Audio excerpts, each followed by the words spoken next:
Bulletin के आगाज में सबसे पहले जिक्र करेंगे चेयरमैन तहरीक इंसाफ इमरान खान का, जो मकबूलियत के बुलंदोबांग दावे करते हैं, लेकिन अब उन्हें ज़िमनी इंतखाबात में शिकस्त का खौफ सताने लगा। चारसदा और मर्दान में जलसों से खिताब में खान साहब ने धांधली का पुराना राग अलापा। कारकुनों से वादा लिया कि वो उन्हें हारने नहीं देंगे। स्वात में बेअमनी का मलबा भी वफाकी हुकूमत के सर थोप दिया। आप अपने कप्तान को हारने नहीं देंगे। खेलने के शौकीन को हार का खौफ सताने लगा। तख्तबाई में जलसे में कारकुनान से वादा लिया, उससे पहले चारसदा में भी यही अमल दोहराया। हर एक की जिम्मेदारी लगा रहा हूँ कि आपने मुझे हारने नहीं देना। यहाँ से हाथ खड़ा करके मुझे बताएं कि एक एक मेरे लिए पूरी तरह कैंपेन करेगा अगले 3 दिन। अवामी मकबूलियत के दावेदार कप्तान ने इंतखाबात से पहले ही धांधली का राग अलापना शुरू कर दिया। अमरीकी साजिश के तहत मुल्क के बड़े बड़े मुजरिमों को मुसल्लत किया गया है। इतवार को इलेक्शन रही है, इतवार को जहाद है। इन्होंने धांधली करनी है। 10 से 15 हजार वोट जाली डाली हुई है हर हल्के में। धांधली के बावजूद इनको फेंटा देंगे इंशाल्लाह। खैबर पख्तूनख्वा में 9 साल से बरसर इक़्तिदार जमात के सरबराह स्वात में अमन अमान की जिम्मेदारी भी कबूल करने को तैयार नहीं। हुकूमत जब से ये आई है, या दहशतगर्दी बढ़नी शुरू हो गई है। स्वात के अंदर देखो क्या हो रहा है। बॉर्डरों से ये जो दहशतगर्द आ रहे हैं, ये हुकूमत की जिम्मेदारी थी, फेडरल गवर्नमेंट की थी। वज़ीर आज़म शहबाज शरीफ और हमजा शहबाज की बरियत के फैसलों पर इमरान खान ने अदालतों के खिलाफ जहर उगला। साबिक वज़ीर आज़म और लीगी रहनुमा शाहिद खाकान अब्बासी ने इमरान खान को निशाने पर ले लिया। बोले, चेयरमैन PTI झूठ की इमारत सजाए बैठा है। जो माल बिक सकता है इमरान खान वो बेचने की कोशिश करता है। इमरान खान की 4 साल की गफलत, नाअहली और करप्शन 4 महीने में दूर नहीं हो सकती। 4 साल की इमरान खान की गफलत, इमरान खान की नाअहलियत, इमरान खान की करप्शन, ये 4 महीने में दूर नहीं होती। इमरान खान सिर्फ एक झूठ की इमारत सजाए बैठा है। एक फरेब की बुनियाद पर आज सियासत कर रहा है। हर बात रियासत मदीना से शुरू हुआ, अमरीकी साजिश पर आया। जो माल बिक सकता है बेचने की कोशिश करता है। आप ऐसे आदमी को वोट दे सकते हैं जिसको ये भी खबर ना हो कि वो हुकूमत में है या नहीं है। सरबराह JUI मौलाना फजलुर रहमान का बयान भी आपको बताएं। इस्टेब्लिशमेंट के गैर जानिबदार रवैये पर इमरान खान का तड़पना बता रहा है कि उसके सहारे अब ख़त्म हो चुके हैं। स्वात के मामले पर सूबाई हुकूमत खामोश है। वफाकी हुकूमत गौर कर रही है कि किस तरह अपने इख्तियारात को इस्तेमाल किया जाए। एस्टेब्लिशमेंट के न्यूट्रल होने की तो अलामत यह है कि न्यूट्रल होने के बाद फिर इमरान खान तड़प क्यों रहा है। उसकी तड़प ये बतला रही है कि अब उसके वो सहारे ख़त्म हो चुके हैं जो 2018 में उसके पास थे। स्वात के बारे में वफाकी हुकूमत गौर कर रही है। वफाकी हुकूमत जो है वो काबीना का इजलास बुला रही है। वफाकी हुकूमत के कमेटियाँ का उस पर बात कर रही हैं। सूबाई हुकूमत ख़ुद क्यों खामोश है इस हवाले से। और यहाँ का जो उनका चीफ मिनिस्टर है उसने तो अपने इलाके के बहुत से एरियाज़ जो हैं वो उनके हवाले किए हुए हैं। हम ये सोचेंगे कि अगर सूबाई हुकूमत इस हवाले से कोई अपनी ज़िम्मेदारी पूरी नहीं कर रही तो फिर वफाक को भी इस गौर करना होगा कि वो अपने इख्तियारात के इस्तेमाल के लिए क्या कुछ कर सकते हैं। रुकने कौमी असम्बली एजाजुल हक ने दावा किया है कि नवाज शरीफ के खिलाफ केसेस 2 हफ्ते में ख़त्म हो जाएंगे। नदीम मलिक लाइव में गुफ्तगू करते हुए उन्होंने ये भी कहा कि शाहिद खाकान अब्बासी और एहसन इकबाल के खिलाफ भी गलत मुकदमात बनाए गए थे। साहब बैठे हुए यहाँ पे, पहली बात उनको मैं मुबारकबाद दूंगा कि वो जो केसेस हैं वो ख़त्म हो गए और इंशाल्लाह अगले 2 हफ्ते में मियाँ नवाज शरीफ साहब का भी केस जो है वो भी वाइंड अप हो जाएगा इंशाल्लाह। मैं बिल्कुल मानता हूँ कि शाहिद खाकान अब्बासी का केस गलत था। मैंने उसको स्टडी किया है, मेरी उनसे बातचीत हुई है इस बारे में। एहसन इकबाल का मैं मानता हूँ कि केस जो था वो उसमें कोई ग्राउंड्स नहीं थे। अगर उन्होंने अपने इलाके में कोई डेवलपमेंट करवाई है तो उसको हम कहना शुरू कर दें कि इन्होंने इसमें से कोई गड़बड़ की है, वो मैं बिल्कुल मानता हूँ। तहरीक इंसाफ का मुमकिना लॉन्ग मार्च रुकवाने के लिए हुकूमत ने सुप्रीम कोर्ट का दरवाज़ा खटखटा दिया। इमरान खान के खिलाफ तौहीन अदालत की दरखास्त दायर कर दी गई। वज़ारत दाखिला ने साबिक़ वज़ीर आज़म के एहतजाज और धरने के बारे में अदालती अहकामात पर अमल दरामद यकीनी बनाने की इस्तदा कर दी। दरखास्त में मौक़िफ़ इख्तियार किया गया है कि इमरान खान इस्लामाबाद की जानिब लॉन्ग मार्च और एहतजाज के ऐलानात कर रहे हैं। ये सुप्रीम कोर्ट के 25 मई के अहकामात की खिलाफ वर्जी है। सुप्रीम कोर्ट ने इमरान खान को पुरअमन एहतजाज की इजाज़त दी थी। लॉन्ग मार्च इमरान खान के लिए दर्द सर बन गया। तहरीक इंसाफ के अंदरूनी इख्तलाफात शिद्दत इख्तियार कर गए। पंजाब की क़यादत के दरमियान बढ़ती दूरियां लॉन्ग मार्च की राह में रुकावट बन रही हैं। डॉक्टर यास्मीन राशिद और हम्माद अजहर के दरमियान संगीन इख्तिलाफ राय ने कारकुनान को मुश्किल में डाल दिया। लाहौर से कज़ाफ़ी बट रिपोर्ट करेंगे।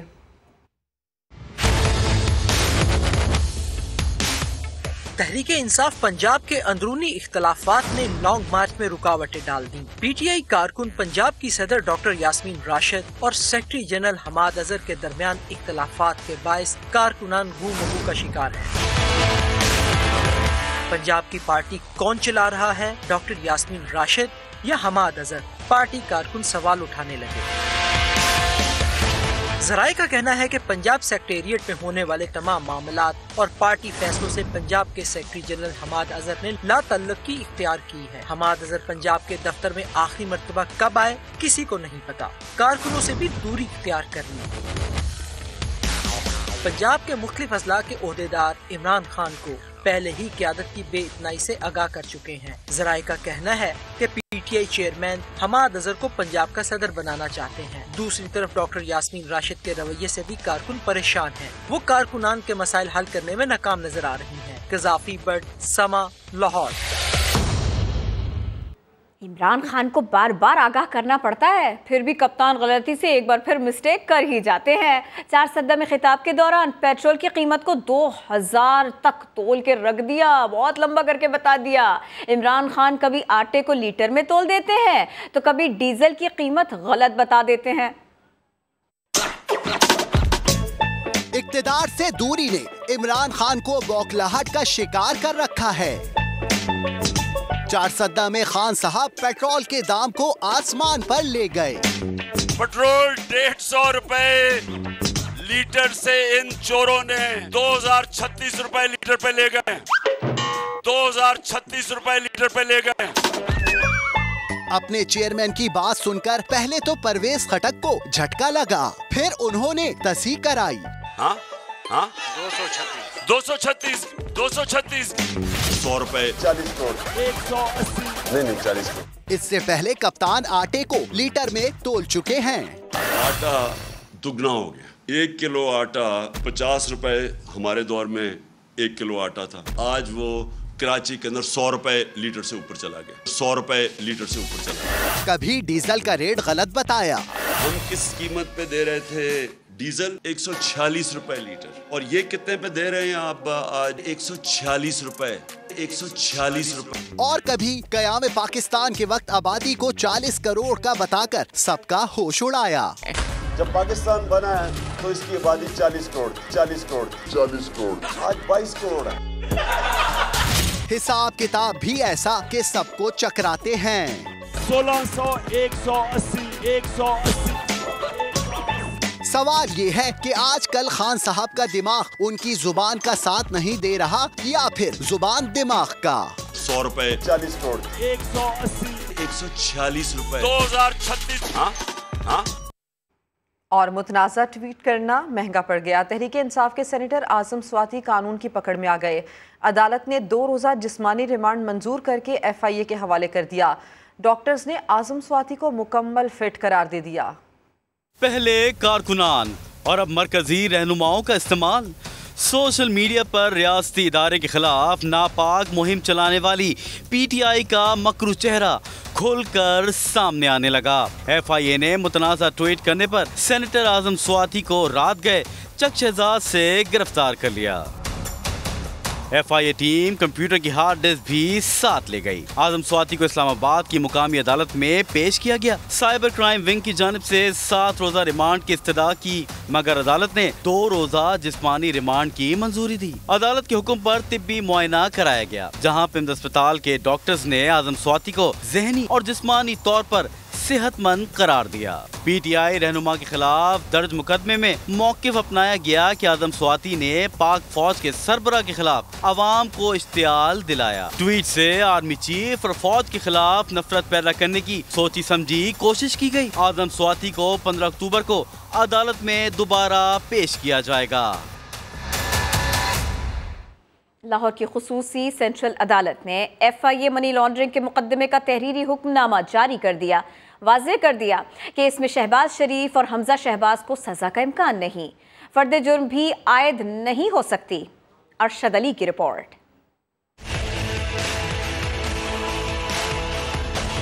किसी भी बेनामी अकाउंट से शहबाज शरीफ और हमजा शहबाज के अकाउंट में एक धेला भी ट्रांसफर नहीं किया गया।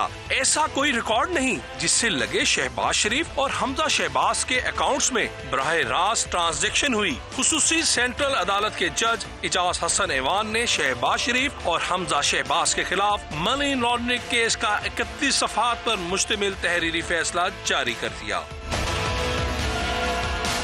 अदालत ने तहरीरी फैसले में लिखा, शहबाज शरीफ और हमजा शहबाज ने मुलाजमीन को बैंक अकाउंट्स खोलने का नहीं कहा। चलान में लिखा गया कि मलक मकसूद का अकाउंट रमजान शुगर मिल्स के general manager Ishrat Jamil operate करते थे। इस हवाले से भी रिकॉर्ड मुकम्मल खामोश है कि दरख्वास्त गुजार ने कोई फायदा लिया हो। अदालत ने करार दिया कि शहबाज शरीफ कभी भी रमजान शुगर मिल्स के डायरेक्टर और शेयर होल्डर नहीं रहे। FIA ने 66 गवाहों के बयान रिकॉर्ड किए, मगर किसी ने शहबाज शरीफ, हमजा शहबाज, सुलेमान शहबाज का नाम नहीं लिया। ना ही किसी बैंकर ने शहबाज शरीफ और हमजा शहबाज के खिलाफ बयान दिया।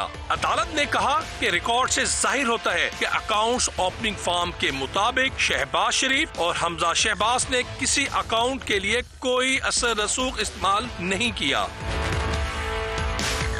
अदालत ने करार दिया कि महज तफ्तीशी की जाती राय और तज्जिये की बुनियाद पर ये नहीं कहा जा सकता कि हमजा शहबाज बेनामी अकाउंट्स ऑपरेट करते रहे। अदालत शहबाज शरीफ और हमजा शहबाज को बरी करने का हुक्म देती है। कैमरामैन खावर महमूद के साथ अरशद, समा, लाहौर। और वजीर आजम शहबाज शरीफ ने एक बार फिर भारत को तनाज़ात हल करने और खित्ते में पायदार अमन का क़याम यकीनी बनाने के लिए मुज़ाकरात की दावत दे दी। सीका इजलास से खिताब में वजीर आजम ने कहा, भारत सबके लिए खतरा बन चुका है। इस बारे में आपको ये रिपोर्ट दिखाते हैं। वजीर आजम शहबाज शरीफ का सीका इजलास से दबंग खिताब। कहा, खित्ते में अमन, खुशहाली और तरक्की के लिए भारत से बात करने को तैयार है। The truth is, and hard and harsh fact is that India today is a threat to its minorities, to its neighbors, to its region and to itself.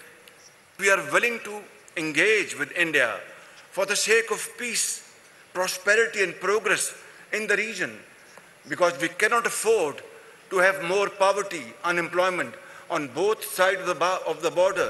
वजीर आजम ने भारत को पुरअमन, नतीजा खेज मुज़ाकरात की दावत दे दी। कहा, ऐसा नहीं हो सकता कि अपने कीमती वसाइल को तनाज़े में झोंका जाए।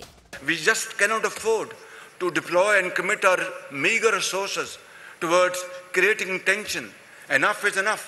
Absolutely ready and willing to have serious dialogue and discussion with our counterparts, Indians. उन्होंने कहा कि भारत अक़वाम मुत्तहिदा की करारदादों की खिलाफ वर्जी कर रहा है। खित्ते में अमन के लिए मसला कश्मीर का हल जरूरी है। एक हो मुस्लिम हरम की पासबानी के लिए वज़ीर आज़म शहबाज शरीफ और महमूद अब्बास की मुलाकात के मौके पर जज्बाती मनाजिर देखने को मिले। दो कालिब यकजान, फलस्तीन और पाकिस्तान।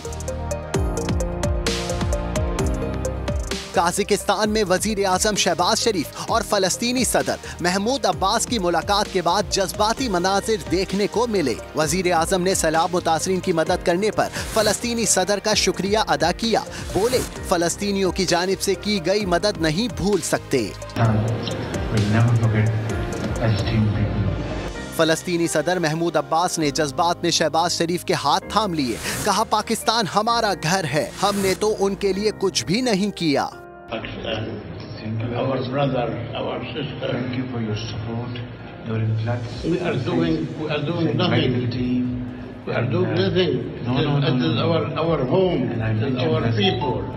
फलस्तीनी सदर का कहना था, हम क़याम पाकिस्तान से पहले से पाकिस्तानियों के साथ हैं।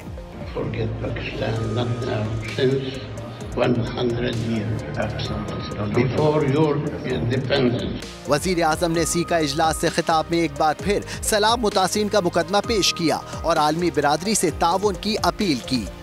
Unprecedented rains and flooding that have submerged more than 1/3 of my country are without any doubt the consequence of global warming and climate change. We look forward to your continued support as we transition to the more daunting phase of rehabilitation and reconstruction. वज़ीर आज़म ने काज़िकिस्तान, Tajikistan और Azerbaijan के सदूर से भी मुलाकातें की। वतन वापसी पर काज़िकिस्तान के नायब सदर ने शहबाज शरीफ को रुखसत किया। वज़ीर ख़जाना इसहाक डार की IMF की डिप्टी MD से मुलाकात, पाकिस्तान की मुआशी सूरत हाल और कर्ज प्रोग्राम में पेशरफ्त का जायजा लिया। वज़ीर ख़जाना ने अमरीका के बैनुल-अक़वामी उमूर के सेक्रेटरी ट्रेजरी से भी मुलाकात की। सैलाब के नुकसानात पर तबादला ख्याल।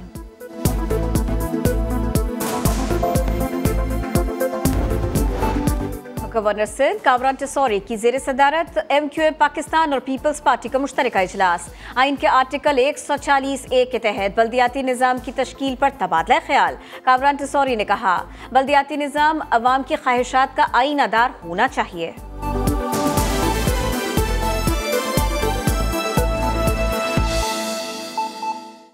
अजब करप्शन की गजब कहानी की अरबों रुपए की कोऑपरेटिव सोसाइटीज फ्रॉड से लेक सिटी के नाम करवाने का इंकशाफ हुआ है। लेक सिटी के मालिक गौहर एजाज भी गुजरात गैंग का हिस्सा निकले।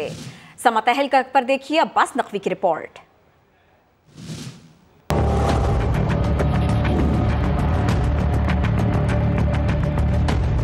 गंदा है पर धंधा है। गवर्नमेंट सर्वेंट्स कोऑपरेटिव सोसाइटी और स्टेट लाइफ कोऑपरेटिव सोसाइटी की अरबों रुपए मालियत की अराजी फ्रॉड के जरिए लेक सिटी के नाम कराने का इंकशाफ। गौहर एजाज, वजीर आला पंजाब परवेज लाही, साबिक वजीर आला पंजाब उस्मान बुज़दार, मोहन्नस इलाही और राजा बशारत सभी ने बहती गंगा में हाथ धोए। मंसूबे को अमली जामा पहनाने के लिए साबिक रजिस्ट्रार कोऑपरेटिव उस्मान मौज़म और साबिक सेक्रेटरी अहमद रजा सरवर और दीगर अफसरान की मदद हासिल की गई। गौहर एजाज ने अपने मकासद के लिए असद नईम को रजिस्ट्रार कोऑपरेटिव पंजाब तैनात करवा लिया। गौहर एजाज ने पहले गवर्नमेंट सर्वेंट्स हाउसिंग सोसाइटी को फ्रॉड के जरिए लूटा, फिर state life cooperative housing society का रुख किया। दोनों सोसाइटीज की लेक सिटी में शमूलियत बुज़दार दौर में शुरू हुई। गुजरात मंडी बहुद्दीन गैंग ने state life cooperative society phase 2 की 4000 कनाल जमीन हथियाई। बाकी जमीन पर कब्जे के लिए गौहर एजाज को शामिल किया गया। मुस्लिम लीग नून के सेनेटर अफनानुल्लाह ने समा से गुफ्तगू में कहा, अवामी मफाद का तहफ़्फ़ुज़ करने वाले जमीनों पर कब्जे कर रहे हैं। जहां इनका दाव लग सकता था इन्होंने लगाया। खतरनाक कब्जा माफिया गैंग पिछले 9 साल से कोऑपरेटिव हाउसिंग सोसाइटीज को लूटने में मसरूफ है। समा के सवाल पर राजा बशारत जवाब दिए बगैर गाड़ी में बैठकर रवाना हो गए। अब्बास नकवी, समा, लाहौर। सवाल जाते हुए मैं कर गया हूँ बेटा, कल करेंगे, कल। ब्रॉडशीट कंपनी को अरबों की अदायगी का मामला। नैब ने 4 अरब 67 करोड़ रुपए के अखराजात का रिकॉर्ड ऑडिट टीम के हवाले करने से इनकार किया। मजीद बात होगी। समा के इन्वेस्टिगेशन यूनिट के सरबरा जाहिद गिशकोरी साहब हमारे साथ हैं। जाहिद गिशकोरी, ये सारा मामला क्या बना, क्या कबाहत है इनको? देखिए, ब्रॉडशीट कंपनी को जो अरबों रुपए पाकिस्तान में पे किए थे, इसके अलावा जो सालसी टीम थी उनको पैसे पे किए गए थे, उसमें मसला ये है कि ऑडिट टीम ने इसका ऑडिट किया है। नैब के तमाम ऑडिट रिकॉर्ड उन्होंने देने से इनकार कर दिया है और नैब ने अब ये रिकॉर्ड जब नहीं दिया तो ऑडिट टीम ने इस मामले की तहकीक की सिफारिश की है। उनका ये कहना है कि रिकॉर्ड की गैर मौजूदगी की वजह से जो 4.5 अरब से ज़ायद की रकम दी गई है वो रकम की मजमूई अदायगी का पता लगाना बहुत ज़रूरी है, क्योंकि ऑडिट टीम ये इंकशाफ करना चाहती है कि क्या कितनी रकम मुकम्मल तौर पर दी गई है। इसके अलावा जो ऑडिट हुआ है नैब का, ये काफ़ी टाइम बाद हुआ है, जिसमें 37 करोड़ की बेकायदगियाँ भी सामने आई हैं, जिसमें वकला, महरीन और दूसरे स्टाफ की खिदमत हासिल करने में ये बेकायदगियाँ सामने आई, जिसमें 6 करोड़ की बेकायदगी रेंट सीलिंग और सरकारी गाड़ियों के खर्च पर भी सामने आई है।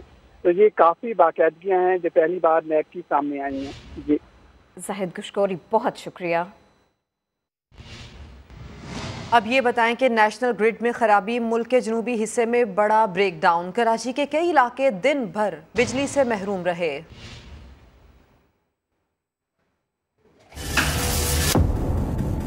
मुल्क में बिजली का बड़ा ब्रेकडाउन, 3 सूबों में कई शहरों को बिजली की फरामी मुअत्तल हो गई। मुल्तान, मुजफ्फरगढ़ और जुनूबी अजला के कई शहर मुतासिर। कराची का 70% इलाका भी बिजली से महरूम हो गया। सुबह 9:30 बजे बंद होने वाली बिजली के इलेक्ट्रिक पूरी तरह बहाल करने में नाकाम। शाम हुई, कई इलाकों में बिजली आई, मगर कुछ ही देर बाद दोबारा चली गई। New Karachi, side area, Lyari, garden, सदर, ओल्ड सिटी एरिया और नॉर्थ नाज़िमाबाद ब्लॉक ए और बी मुतासिर हुए। बिजली बंदी से वाटर बोर्ड का भट्टा भी बैठ गया। पंपिंग स्टेशन से शहर को पानी की सप्लाई शदीद मुतासिर हुई। वफाकी वजीर तवानाई खुर्रम दस्तगीर का कहना है कि बिजली ब्रेकडाउन की वजह जल्द मालूम कर ली जाएगी। कराची से कुछ जनूब में 2 हमारी 500 kV की लाइन, उनमें खराबी आई। मुल्क के जो जनूबी हिस्सा है उसमें बिजली का ब्लैकआउट हुआ। मैं उसको हादसा भी नहीं कह रहा, क्योंकि इसकी इंक्वायरी अभी होनी है कि वो कैसे हुआ। 2 लाइनों का बैक वक्त सिस्टम से बाहर जाना एक अचंभे की बात है। के इलेक्ट्रिक के मुताबिक नेशनल ट्रांसमिशन नेटवर्क में फॉल्ट के बाइस ब्रेकडाउन हुआ। एयरपोर्ट और अस्पतालों समेत नॉर्थ नाज़िमाबाद, बफर जोन,